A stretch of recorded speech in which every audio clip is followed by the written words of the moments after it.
morning, good afternoon, everyone on my side. I think it's evening in UK. So I am Nandita Giri from Microsoft. So today we'll explore how enterprise learning is evolving, not just through digital tools, but through intelligent adaptive systems that actually learn with us. This is about moving beyond courses and towards co-pilot that upskill people continuously. A future where learning is personalized and open and ethical. Now, as technology advances faster than ever, traditional training struggles to keep up. Employees can't wait for quarterly workshops. They need learning in the flow of work. That's why continuous upskilling is no longer optional. It is the foundation of innovation and survival in this AI-powered era. Right. So at Microsoft, at least like we have now personalized training, where earlier we would actually have to do a lot of research and the trainings were very generic. Now it grows with us. So I can tell you more about how it is set up, but yeah, this is what we are doing. And it's all also in other enterprises as well. Next slide, please. No, I think this is fine. Imagine a workplace like where training isn't generic, right? It's as unique as each employee and they want to learn. AI can analyze work patterns, recommend tailored learning paths, and even simulate real-world tasks. So this turns learning from a chore into an experience, and one that keeps people motivated and businesses agile. Right. Let's think of learning ecosystems as living systems. So they are personalized, continuously adapting to each learner's growth, interactive through simulations and hand-on practices that make concepts stick, right? And scalable, able to serve thousands globally without losing that human touch. So these systems make learning dynamic, just like workplaces they serve. Now, Next slide. yes, yeah. So now, next slide, actually, the case study. Yeah, thank you. At Microsoft and other enterprises, like AI-driven learning is not a theory anymore, it's real. So we have seen measurable productivity gain where employees follow personalized upskill journey. For example, simulation-based learning in internal programs reduced time to competency dramatically, while engagement rose sharply. This shows the real-world power of adaptive learning ecosystem. So I'll just, maybe next slide.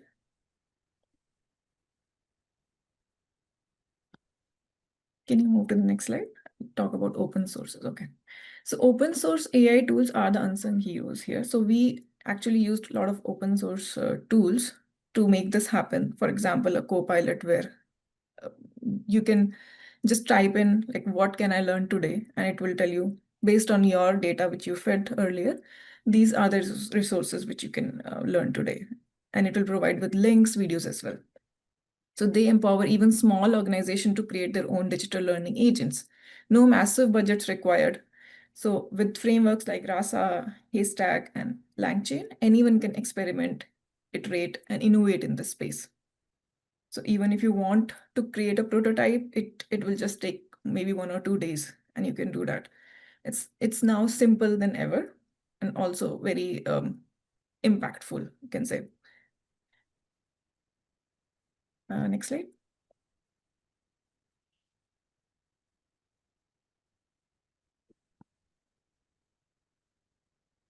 A quick way at 3 key frameworks, which I talked about. Rasa enables conversational AI for truly interactive learning, like where you can create chatbots. Yeah, and Haystack actually powers smart search and retrieval, so making knowledge discovery faster. It's based on RAG.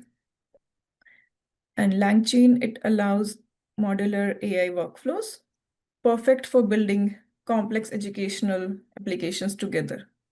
So now all 3 of them, they are democratizing AI-driven education. So all 3 can be used together to make very simple Copilot, which is based on the data you provided and is also natural language. It actually results in a natural language result. One example is like how we did it. So data, So we got the employee skill data, certifications, goals, job roles for each person in Microsoft. Now, what are the learning materials we have available, right? Courses, PDFs, videos, and then the work data. What is the project summary, performance reports, FAQs? Now, the data was collected, cleaned, structured, and unstructured, all the format.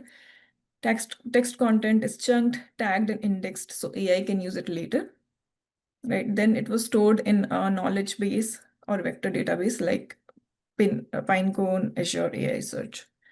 So now this data was machine readable, AI could read it. Now knowledge, this was the data foundation. Now knowledge base. So what happened was once you have the data, it was searchable by Haystack and LangChain. And then after that, LLMs came into picture. So LLM like GPT came in and they can read the retrieved data and generate answers in natural language. Okay, so this process used here is RAG, which is retrieval augmented generation. And for example, if employee asks, what should I learn for an Azure AI developer role? Copilot replies, based on your current skill profile, I'd recommend the AI fundamentals module followed by prompt engineering for Azure OpenAI. So this is what was possible with all three of this OpenAI resources. Now, a quick look at three key framework driving this shift. Like we did talk about the Rasa, Haystack, and LangChain. Now open source actually bring transparency, inclusivity, and community collaboration to AI learning. It ensures that innovation is not locked behind corporate walls. Organizations can experiment, quickly customize solution, and contribute back, building an ecosystem that grows stronger together. But now with great power comes great responsibility, right?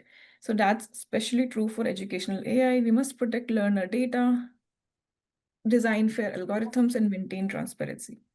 The goal is not just efficiency, it is trust, because trust fuels adoption and lasting impact. It's not only for this educational AI, it's for anything which you built on AI, because one problem with it is hallucination. And yeah, I think security and guardrails are the most important thing which we should take care of when we are actually building on top of AI. So let's unpack that a bit. Data privacy. Safeguarding personal learning data must come first. Algorithm fairness. Avoiding biases in AI system ensures everyone get equal learning opportunities. So those are not technical afterthoughts. They define the credibility of our system. So that should be an important piece when you're designing something based on AI or agents, multi-agents. Now we also need governance framework. And that is really important, like policies, audits, accountability mechanisms that keep AI ethical. Think of them as the guardrails that guide innovation responsibility. So when governance and creativity go hand in hand, we create AI that both inspires and protects.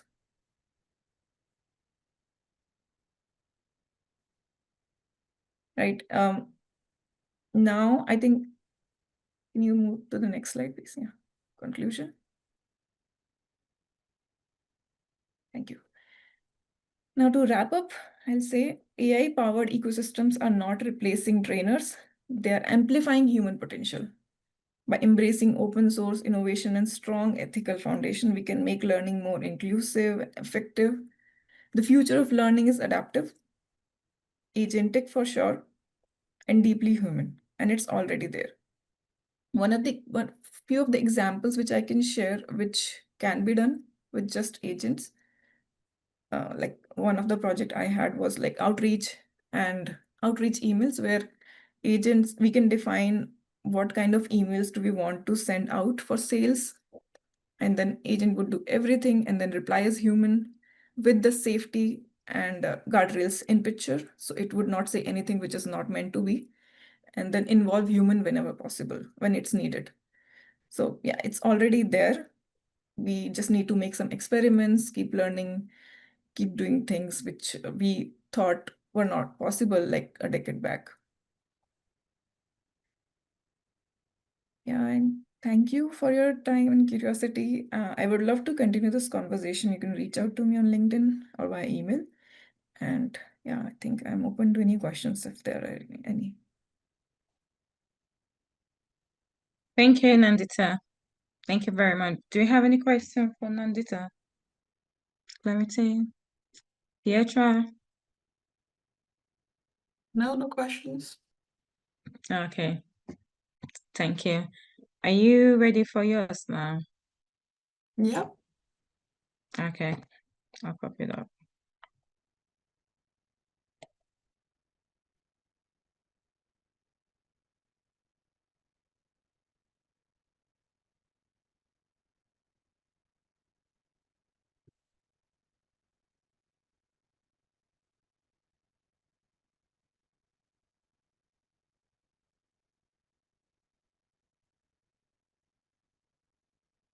Can you see my screen? Yeah. Okay. Okay. Let me know if you want me to move to the next one. Okay, we'll do. So hello everyone. My name is Pietra, and I'm a software engineer in Becosm. And today I wanna dive into a topic that's at the very edge of AI. So inference for the smallest processes. So specifically, I want to talk about how we can run PyTorch on bare metal microcontrollers. So most of the time when we talk about edge AI, we're still assuming powerful application class processes, probably running Linux. But there's so many applications out there. For example, small scale image processing or audio streaming that could run on smaller, cheaper, and more power efficient microcontrollers. However, the challenge with these devices is that they have limited resources. So in this talk, I want to show how we adapted the standard PyTorch embedded framework, ExecuTorch, to run in a highly constrained bare metal environment. Next, please. Yeah. So just to quickly define our terms. So we have PyTorch. It's very well known. It's a massive open source Python-based machine learning framework. It's really good, but it's built for flexibility and power. So it handles both training and inference. Next, please. And can you do it two more, please?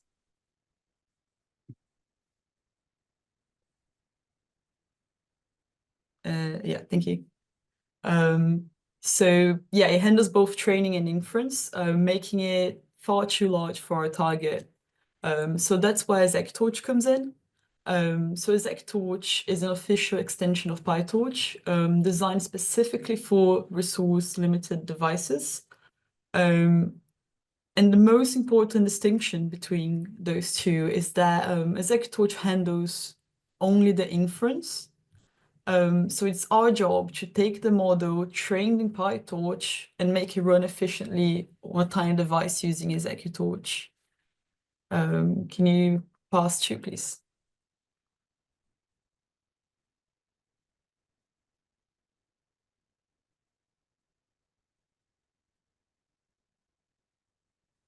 Thank you. Is it okay? Yeah, thanks. Yeah, that's so at a high level, this is how most AI inference works. So a neural network is represented as a graph. Then we have a graph evaluator, which walks through the graph, doing two key tasks, tensor assignment, which basically means allocating memory for data, and operation evaluation, which means running the actual math, for example, convolution. After that, we have a dispatcher, which sends these operations to the best available hardware, whether that's the whole CPU or a specialized accelerator. And alternatively, before the graph is ran, as you can see on the right, it can go through a graph level transformation. which is an optimization step where the graph might be simplified, fused, or modified to run more efficiently on the target hardware. Next, please.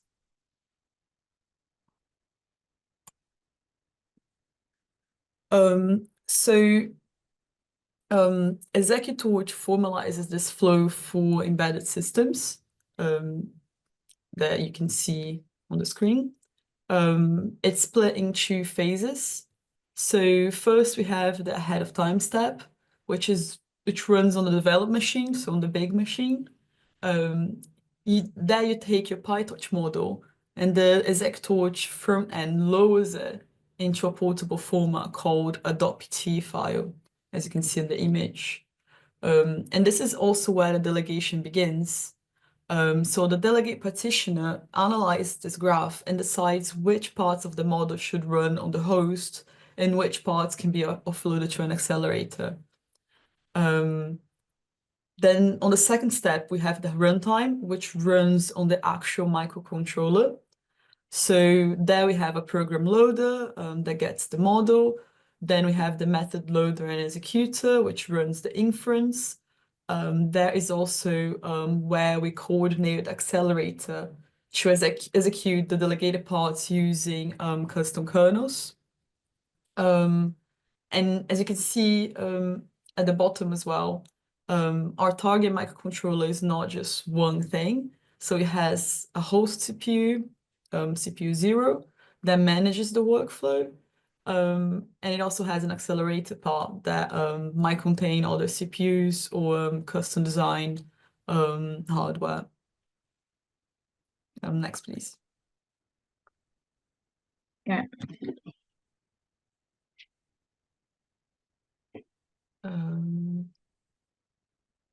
Yeah, you can go a few times. Yeah. Oh, sorry. Yeah. That was supposed. Thank you. Sorry. I've used the term resource constrained a few times, but I want to be specific about what that means in a bare metal environment. So basically, it means that we have less memory. So we're not talking about gigabytes, we're talking about a few megabytes of total memory and very little fast memory.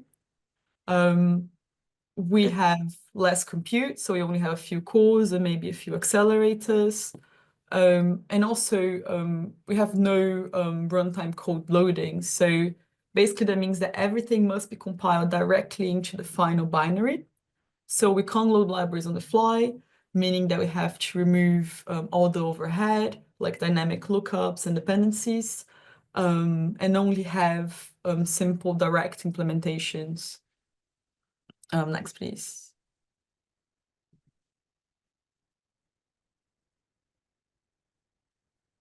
So yeah, how do you optimize for this environment? Yeah,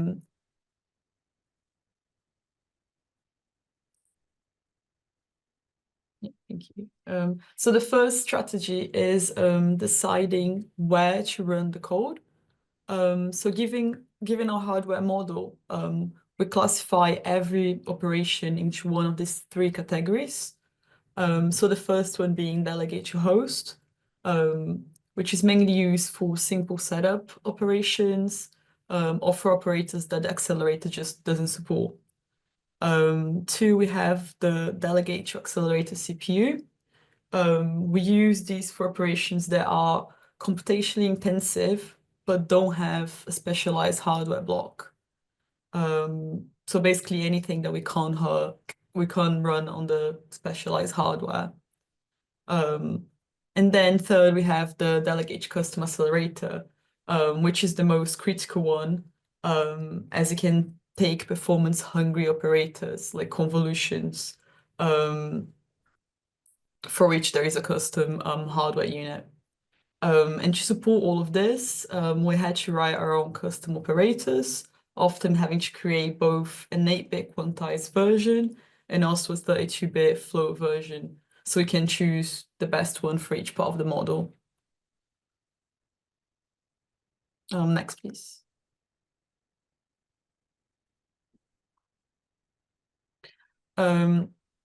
Another big challenge is memory. So as we saw previously, we have the main memory and a small amount of closely coupled memory, which is very fast. We can't just let the runtime put things wherever it wants. So we must strategically place different parts of the program, for example, the model weights and intermediate tensors, into the most efficient memory regions. We use this fast memory to cache frequently used data, for example, the initial layers of the model. And we can also store intermediate results from computations there. And because AI algorithms can be very predictable, often just regular loops, we can proactively prefetch the next block of data from the main memory into the fast memory before the processor even needs it, so we can hide the latency. Next, please.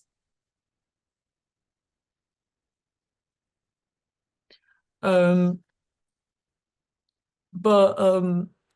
found that the single biggest way to save memory is actually quantization. So in a traditional system, the model's weights and biases are stored as 32-bit floating point numbers. But this is often overkill and uses a lot of memory. Quantization is the process of converting these numbers to a lower precision format, for example, 8-bit integers, meaning that it immediately reduces the model size by four times. But that means that there is a trade-off between model size and accuracy. However, many AI microcontrollers have hardware acceleration specifically for quantized maths. So for example, we can have an NPU that supports 4-bit up to 8-bit operations. And our job is to find the optimal scheme to handle that. Maybe 4-bit weights and 8-bit activations. So we can find the best balance of accuracy, memory savings, and performance. Next, please.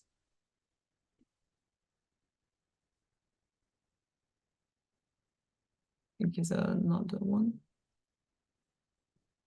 The one before, after? After, please. Yeah. That one. Yeah, thank you. So this all sounds great, but what if the hardware that you're targeting doesn't exist yet? This is a very common problem in chip design, and this is where pre-silicon development comes in. So we just can't wait for the physical chip to manufacture, which can take months or even years sometimes. Next, please. So instead, we use a tool called Verilator. It takes the hardware design, the Verilog RTL, and compiles it into a C++ model. So the model is cycle-accurate, meaning it behaves exactly like the final chip, just a lot slower. And as you can see, we can also connect debugging tools like GDB and OpenOCD directly to the C++ model, meaning that we can debug our bare metal code just as if we had the real hardware. Next, please.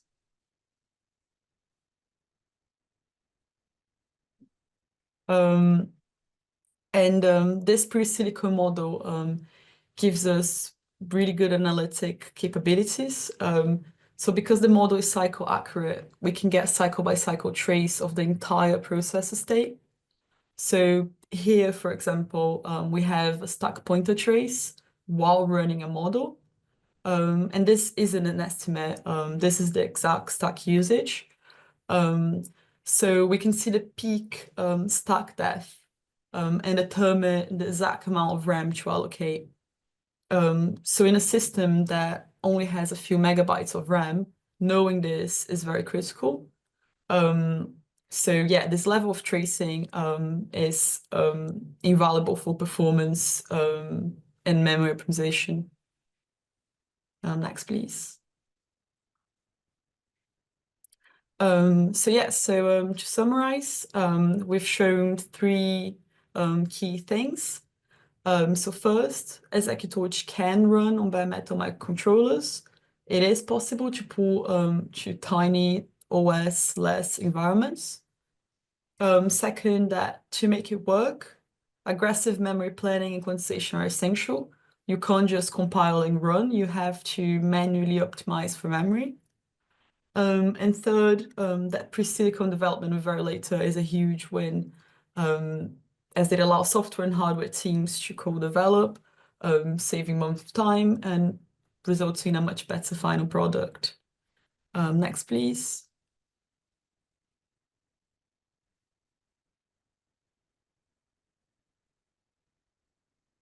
So yeah, I'd like to acknowledge the entire Mecosm team, especially the people in my team, Shane Zlatry and William Jones, which is leading this effort. And also thank our colleagues at Mosaic, SOC in Switzerland, who have supported all the work presented here. Yeah, thank you for your attention. Does anyone have any questions?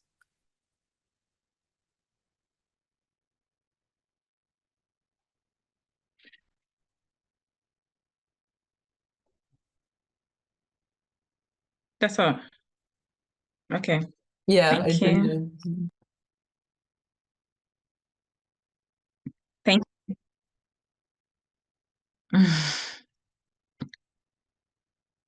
Thank you. Do we have any questions? Yes. Thank you, Petra. Yeah. Jeremy, do you want to add one or two things? So I think, so just for Pietra does work with me, so I have seen this material before. But I think it was more just a comment. Yeah. Is that this was first presented last week in California by Pietra's colleague William Jones. I mean, after work out your patient, but Yeah, echoing, Jeremy. There's a noise background from your hand. Is it me or? Yeah, no, it sounds almost robotic. Don't know if it's the wrong microphone or. Yeah. I think it should be fine now. It should be fine now, Jeremy. Okay, I think that's too bad. I'll have a fitting that. So I think I always make the point was that this is actually what you're hearing today is stuff that was only made public a week ago. So this really is state of the art stuff. And certainly the idea that you put that on for the small, it's the sort of microcontroller that might be a bit but it's an important recognition that actually that AI to succeed, it needs to run the edge, and that does mean making it much smaller than it currently is. So focus and work by capturing that comment. Okay. Thank you. Do we have an Thank you, Petra. Okay. We still got some time, so I think let me just quickly share something, one or two slides talking about the governance of open source and about one moment, please.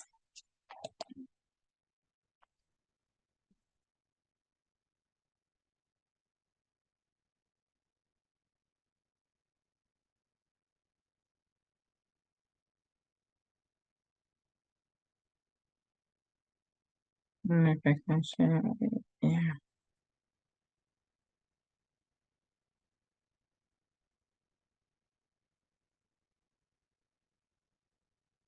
Can you see my screen, please? Yeah. Okay, thank you. Hi, good evening, everyone. My name is Leifat Usman. I just want to round up this beautiful webinar section with strategic business impacts of open source.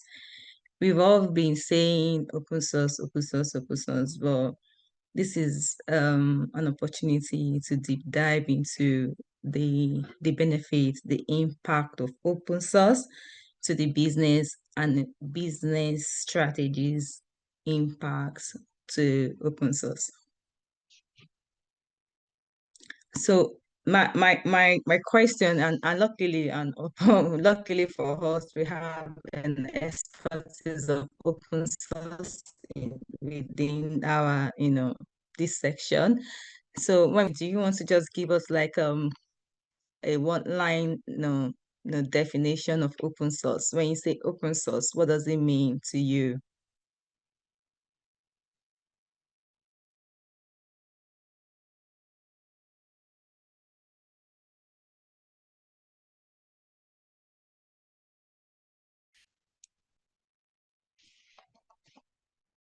Can you hear me?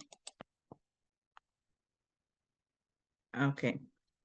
So can anyone know Pietra or anyone on the call, what's is an open source?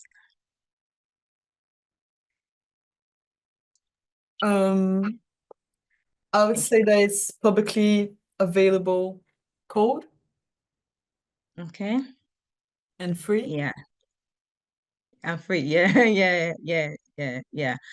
Yes, that's correct. So open code, and it's free for the public, sharing. I mean, that is what everybody knows about open source. Okay, that is what open source is. But let's see what I've got here.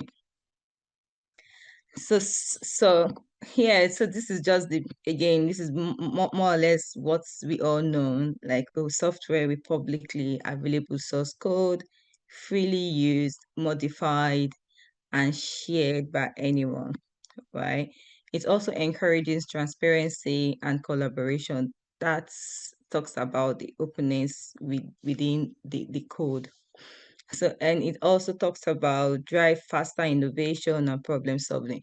I mean, if so open source kind of encourage collaboration, encourage flexibility, encourage agility. So so what that means is if you've got a particular project or a particular initiative, you bring different ideas together, design a particular code or design a particular, maybe a particular project and design a particular code, then that code can then be shared with, multiple people as long as you are interested and have the technical skills, I mean, basically. So it also reduces vendor lock, and there is the flexibility. So flexibility, it's something that it's moving very well within the business. So we tend to be flexible in our approach, in our projects. It tends to, so we are not applying the traditional way or model in anything we do now. So we're trying to be very flexible, trying to align, mix and match, balance, every of our decision innovative to achieve a good result. So let's see who uses open source. So again, the general knowledge that everybody knows now, who are the people that uses open source, are maybe the developer, the software engineer, the solution architects and all that.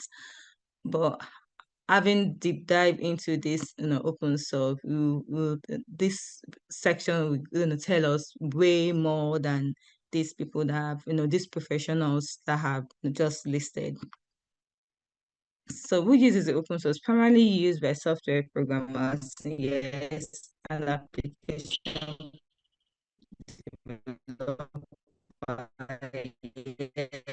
yes, enables creation of new applicants, yes. Use open code, language, and platform, yes. Offer flexibility. If you look at who uses this open source today, it is everyone. So everyone who can understand and apply technical solution and leverages it for projects and business needs. So it's gone beyond developers, it's gone beyond solution architects, it's gone beyond those professionals that we are aware of, or we know is now everybody's business, is everybody's project, is everybody initiative. As long as they have the right skills, the right attitude, you can leverage on the open source technology, skills, capacity, and achieve your aim. So businesses using open source for innovation, collaboration, and profitability. They are also enterprises. Enterprises integrate open source platform into digital transformation initiative. And again, even including the non-profit organizations, the educators and individuals use it for learning impact and accessibility. I mean, if you look at back in BCS, the open source in BCS is basically for learning, it's basically for knowledge sharing, collaboration, enhancements, feasibility, and all that. So open source is way more, so it's diving into everybody need, everybody wants, everybody go, the skills that you need to leverage into the digital world. So the future of open source. So when we think about, okay, now we're talking about open source in the next, say, a decade. So what is the future of open source? What is going to be the impact? Is it going to be, is it going to really drive the business? Is it going to drive the profits? Is it going to drive what we want, the IT ecosystem? Is it going to have a good impact in it? So this is something I looked into. So this graph tells us that there is going to be a 60% increment in the next from now to about 2034. So there's a green light, there's a future. So, and that's because it talks about flexibility, it talks about openness, it talks about everybody, as long as they have the right skills, the right attitude, then open source is for everybody. It's not just for developers, not just for solution architects, it's way more than, what we know of. The strategic implementation of open source for businesses. So treat open source as a core digital infrastructure. That is one thing. So core digital infrastructure and systematic business strategy, not just a free code. Right. So because when we talk about open source, we're talking about the system, we're talking about the strategy, we're talking about the business, we're talking about the collaboration, we're talking about the audience, we're talking about the feedback, a lot of things, So that integrates open source strategy into governance, risk, and compliance frameworks. So we've got different open source tools. Some of them, my colleague mentioned, Pietra and Nandita mentioned some of them about the Executive Touch, PyTouch, and other likes. We've got different open source tools, some for the software, some for collaboration, some for development, some for, loads of them, So build open source program offices to manage participation, licensing, and contribution strategy. Invest in community and sustainability to gain competitive advantage and innovation silence. Thank you.